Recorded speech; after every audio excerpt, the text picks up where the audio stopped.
but I want to specifically address the family members that are here. There is no theory of the prosecution, Mr. Schiff, because there is no prosecution. There's a very big difference between a prosecution where you already have reached a conclusion and you're just trying to prove it to people. This is an investigation, which is why it's so sad that nowhere in that stack that you just put up there, where the emails of Secretary Clinton, the emails of the ambassador, 50,000 pages worth of documents, eyewitnesses, that's the real tragedy. To the family and the friends, when you're told that there have been 7 previous investigations in an ARB, you should immediately ask, why did you miss so many witnesses? Why did you miss so many documents? This is not a prosecution, Mr. Schiff. You and I are both familiar with them. I've reached no conclusions, and I would advise you to not reach any conclusions either until we reach the end. There are 20 more witnesses. So I'll agree not to reach any conclusions if you'll do the same. With that, Madam Secretary, regardless of where he ranked in the order of advisors, it is undisputed that a significant number of your emails were to or from a Sidney Blumenthal. Now, he did not work for the State Department. He didn't work for the U.S. government at all. He wanted to work for the State Department, but the White House said no to him. Do you recall who specifically at the White House rejected Sidney Blumenthal? No, I do not. After he was turned down for a job at the State Department by the White House, he went to work where? I think he had a number of consulting contracts with different entities. Well, if he had a number of them, do you recall any of them? I know that he did some work for my husband. Well, he worked for the Clinton Foundation. That's correct. Okay. He worked for Media Matters. I'm sure he did. He worked for Correct the Record. I'm sure he did. When you were asked about Sidney Blumenthal, you said he was an old friend who sent you unsolicited emails, which you passed on in some instances because you wanted to hear from people outside what you called the bubble. We will ignore for a second whether or not Sidney Blumenthal is outside the bubble, but I do want to ask you about a couple of those other comments, because what you left out was that he was an old friend who knew absolutely nothing about Libya, was critical of President Obama and others that you work with, loved to send you political and image advice, had business interests in Libya, which he not only alerted you to, but solicited your help for. And you often forwarded his emails, but usually only after you redacted out any identifier so nobody knew where the information was coming from. What does the word unsolicited mean to you? It means that I did not ask him to send me the information that he sent me, and as I have previously stated, some of it I found interesting, some of it I did not, some of it I forwarded, some of it I did not. I did not know anything about any business interests. I thought that just as I said previously, newspaper articles, journalists, of which he is one, a former journalist, had some interesting insights. And so we took them on board and evaluated them, and some were helpful and others were not. We're going to get to all the points you just made, but I want to start with your public comment that these emails were unsolicited. You wrote to him, "Another keeper, thanks and please keep them coming. Greetings from Kabul and thanks for keeping this stuff coming. Any other info about it? Question mark. What are you hearing now? Question mark.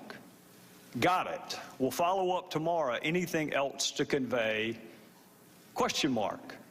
Now, that one is interesting because that was the very email where Mr. Blumenthal was asking you to intervene on behalf of a business deal that he was pursuing in Libya. What did you mean by what are you hearing now? I have no idea, Congressman. They started out unsolicited, and as I said, some were of interest. I passed them on, and some were not. And so he continued to provide me information that was made available to him. I don't want to parse words, and I don't want to be hyper-technical, because it's not a huge point, but it is an important point. You didn't say they started off unsolicited. You said they were. You said they were unsolicited. Well, they were unsolicited, but obviously I did respond to some of them. Well, And I'm sure that encouraged him. Anything else to convey? What are you hearing now? I'm going to Paris tomorrow night. We'll meet with TNC leaders, so this and additional info useful. Still don't have electricity or BlackBerry coverage post-Irene, so I've had to resort to my new iPad. Let me know if you received this. We'll talk about the new iPad in a little bit. Here's another one. This report is in part a response to your questions. That's an email from him to you. This report is in part a response to your questions. There'll be further information in the next day. If you're the one asking him for information, how does that square with the definition of unsolicited? I said it began that way, Mr. Chairman, and I will add that both Chris Stevens and Gene Kretz found some of the information interesting, far more than I could, because they knew some of the characters who were being mentioned, and they were the ones, the kind of persons with the expertise that I asked to evaluate to see whether there was any useful information. We're going to get to that in a second. Now, before you give Mr. Blumenthal too much credit, you agree he didn't write a single one of those cables or memos he sent you. I'm sorry, what? He didn't write a single one of those cables or memos. I don't know who wrote them. He's the one who sent them to me. Would you be surprised to know not a single one of those was from him? I don't know where he got the information that he was sending to me. Did you ask? You're sending me very specific, detailed intelligence. What is your source? That seems to me like a pretty good question. I did learn later that he was talking to or sharing information from former American intelligence officials. By the name of? Who wrote those cables? I don't recall. I don't know, Mr. Chairman. You had his information passed on to others, but at least on one occasion you asked Ms. Abedine, can you print without any identifiers? Why would you want his name removed?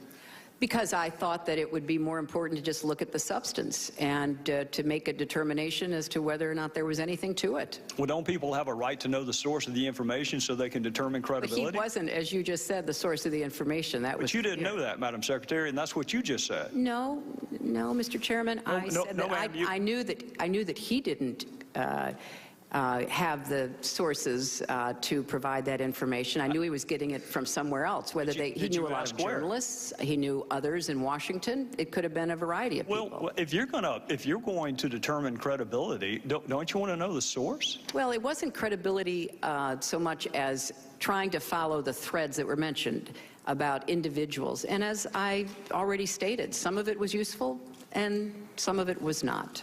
Well, did the president know that Mr. Blumenthal was advising you?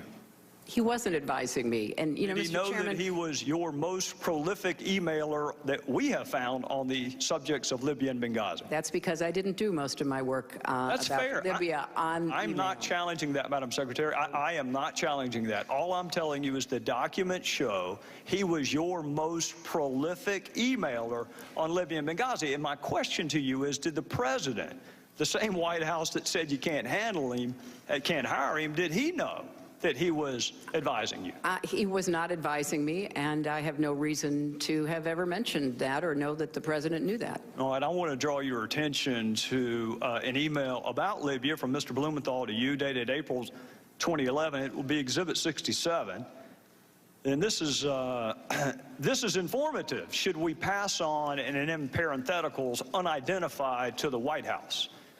If you were going to pass something on to the White House, why would you take off the identifiers? Because it was important to evaluate the information, and from a lot of intelligence that I have certainly reviewed over the years, you often don't have the source of the intelligence. You look at the intelligence and you try to determine whether or not it is credible, whether it can be followed up on. Well, I'm going to accept the fact that you and I come from different backgrounds, because I can tell you that an unsourced comment could never be uttered in any courtroom. You have We're to not have talking the about right. courtrooms, Mr. Chairman. No. We're talking about intelligence. No, we're talking about credibility and the ability to assess who a source is and whether or not that source has ever been to Libya, knows anything about Libya, or has business interest in Libya, all of which would be important if you were going to determine the credibility, which I think is why you probably took his information off of what you sent to the White House. But here's another possible explanation that may give us a sense of why maybe the White House didn't want you to hire him in the first place. In one email, he wrote this about the President's Secretary of Defense. I infer Gates' problem is losing an internal debate. Tyler, and by the way, Tyler's Tyler Drumheller, that's who actually authored the cables that you got from Mr. Blumenthal. Tyler knows him well and says he's a mean, vicious little, I'm not going to say the word, but he did. This is an email from Blumenthal to you about the President's Secretary of Defense. And here's another Blumenthal email to you about President's National Security Advisor. Frankly, Tom Donilon's babbling rhetoric about narratives on a phone briefing of reporters on March the 10th has inspired derision among serious foreign policy analysts, both here and abroad. And here's another one from what you say is your old friend, Sidney Blumenthal. This is a quote from him. I would say Obama, and by the way, he left the president part out, I would say Obama appears to be intent on seizing defeat from the jaws of victory. He and his political cronies in the White House and Chicago are, to say the least, unenthusiastic about regime change in Libya. Obama's lukewarm and self-contradicting statements have produced what is, at least for the moment, operational paralysis. I think that may give us a better understanding of why the White House may have told you you cannot hire him. Blumenthal could not get hired by our government, didn't pass any background check at all, had no role with our government, had never been to Libya, had no expertise in Libya, was critical of the president and others that you worked with, shared polling data with you on the intervention in Libya, gave you political advice on how to take credit for Libya, all the while working for the Clinton Foundation and some pseudo-news entities. And Madam Secretary, he had unfettered access to you. And he used that access, at least on one occasion, to ask you to intervene on behalf of a business venture. Do you recall that? You know, Mr. Chairman, if you don't have any friends who say unkind things privately, I congratulate you. But from my perspective, I'd like to think I'd correct them. I don't know what this line of questioning does to help us get to the bottom of the deaths of 4 Americans. I'll be happy to help you understand that, Madam Secretary. But I want to reiterate what I said to Congresswoman Sanchez. These were originally unsolicited. You've just said that perhaps the main, if not the exclusive author, was a former intelligence agent for our country who rose to the highest levels of the CIA and who was given credit for being one of the very few who pointed out that the intelligence used by the Bush administration to go to war in Iraq was wrong.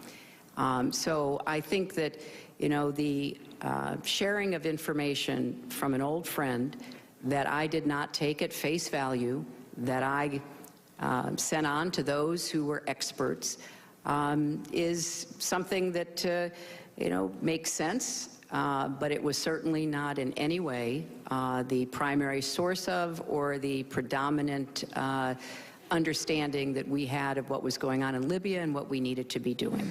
Well, Madam Secretary, I'm out of time, and we'll pick this back up the next round, but I'll go ahead and let you know ahead of time why it's relevant.